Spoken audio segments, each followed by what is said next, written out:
잘 주신 것 같습니다. 속 시원히 해다 쳤는 시간 되셨기를 바래요. 그럼 바로 다음 시청자님 만나볼게요. 안녕하세요. 안녕하세요. 네, 시청자님 반갑습니다. 밤늦게 수고가 많습니다. 네, 감사합니다. 오늘 전화 주셔서 정말 감사드리고요. 아유, 제가 고맙죠. 네, 오늘 어떤 종목이 궁금해서 연락 주셨나요? 카페 24시입니다. 네, 카페 24요. 또 매수는 얼마에 하셨고 비중 몇 % 두고 계세요? 세 번에 걸쳐서요. 매수 단가는 14만 2천 원이고요. 네. 65%입니다. 네, 14만 2천 원에 65%로 비중이 꽤 높으신데 예. 어떤 점이 궁금하실까요? 갑자기 요새 흔들리길래요. 장기로 보고 샀거든요. 네. 올 4, 4분기까지 보고 샀는데 갑자기 어제 오늘 흔들리길래 걱정이 좀 돼서 전화드렸습니다. 네, 또 걱정스러운 마음 저희가 바로 달래드리겠습니다. 백도희 전문가님 고맙습니다. 연결해드릴게요. 네, 전문가님. 네, 안녕하세요, 시청자님. 아이고, 안녕하십니까. 네, 반갑습니다. 수고 많습니다. 반갑습니다. 네네. 카페24. 어떻게 보면 시장에서 굉장히 관심 있는 그런 주식이죠. 카페24에 대한 내용은 잘 알고 계신가요? 예. 어떤 회사죠? 인터넷 판매회사, 우리나라 1위 업체로 알고 있습니다. 그러세요? 혹시 재무제표를 한번 좀 보셨나요? 자세히는 안 봤습니다만 조금은. 그러시군요. 굉장히 좀 올바른 투자 접근법을 좀 가지고 계시다라고 저는 생각을 하고 있습니다.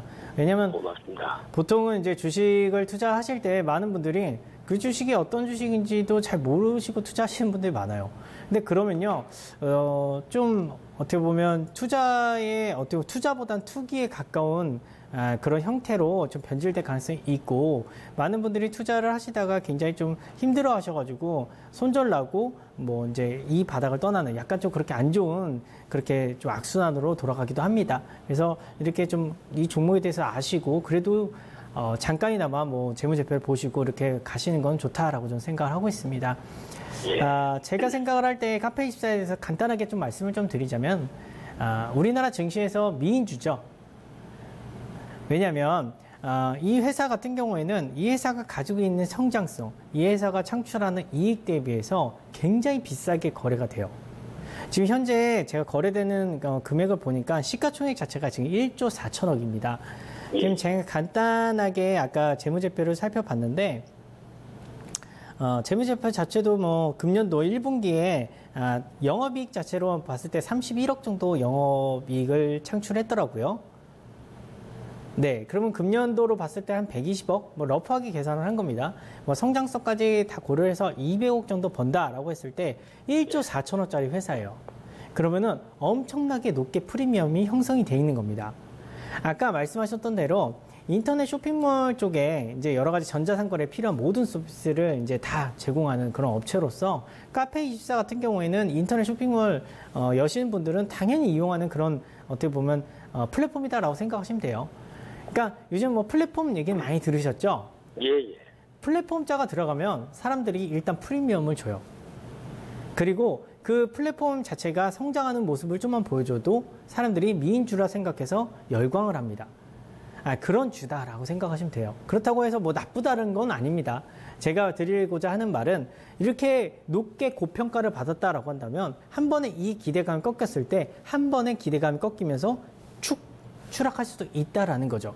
한마디로 안전판 없이 올라가고 있다라고 생각하시면 될 것 같아요. 그래서 제가 생각을 할 때는 물론 시장 성장도 지속적으로 하고 있고 시장 점유율도 지속적으로 확대되고 있고 해외 시장으로도 진출을 하려고 하고 있고 이런 모든 부분들이 시장에서 굉장히 긍정적 평가를 받고 있지만 어느 시장, 어느 증권사도 이 회사에 대해서 지금 현재는 목표 주가를 더 올리지 않습니다. 그렇다라고 하는 것은 결국 더 이상 계산할 수 있는 범위가 아니다라고 생각하시면 될 것 같아요.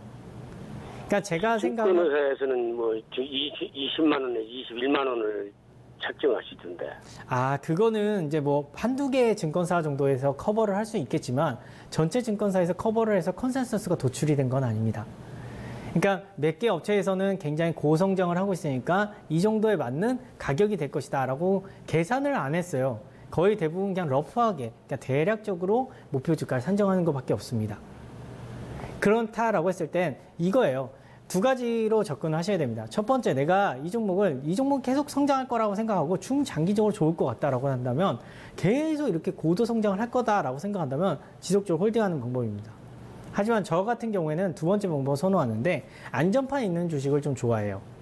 떨어지더라도 어느 정도 한계에 부딪혀서 더 이상 떨어지지 않을 만한 안전판이 있는 주식. 한마디로 이익도 어느 정도 좀 많이 내고 회사가 돈도 좀 있고 고성장에 따른 어떻게 보면 프리미엄보다는 기대치가 많이 떨어져 있는 종목들을 전 선호하는 편입니다. 그런 종목들이 어떻게 보면 리스크가 적다라고 생각하시면 될 것 같아요. 그렇다는 것은 반대로 말씀드려서 이 종목 같은 경우에는 굉장히 리스키하다라고 생각하시면 될 것 같습니다. 그냥 제가 생각을 할 때는 약간 어떻게 보면 성장성에 베팅을 한다라고 했을 때 10%만 성장성에 베팅을 하시면 될 것 같아요.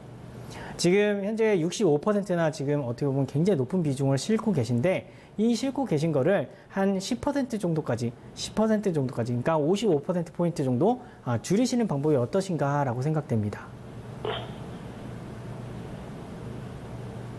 혹시 궁금하신 거 있으신가요? 예. 저는 2분기 실적을 보고 어떻게 결정을 하려고 합니다. 그게 굉장히 좋은 방법입니다. 2분기 실적 자체가 시장이 생각하는 그 실적액 자체가 중요하지 않아요. 시장이 생각하는 그런 성장성 그 이상을 보여줬다라고 한다면 그 다음은 또 계속 홀딩하셔도 됩니다. 다만 시장이 예상했던 성장성 자체가 예를 들어 30%다라고 했을 때 그걸 못 채웠다. 예를 들어서 한 28%밖에 못 채웠다. 그래서 2%포인트 정도 떨어졌다라고 한다면은 그냥 뒤도 안 돌아보고 파시는 게 좋습니다. 이거는 시장의 기대가 조금이라도 꺾이면 바로 주가가 떨어질 만한 그런 회사입니다. 알겠습니다. 고맙습니다. 네, 감사합니다. 예.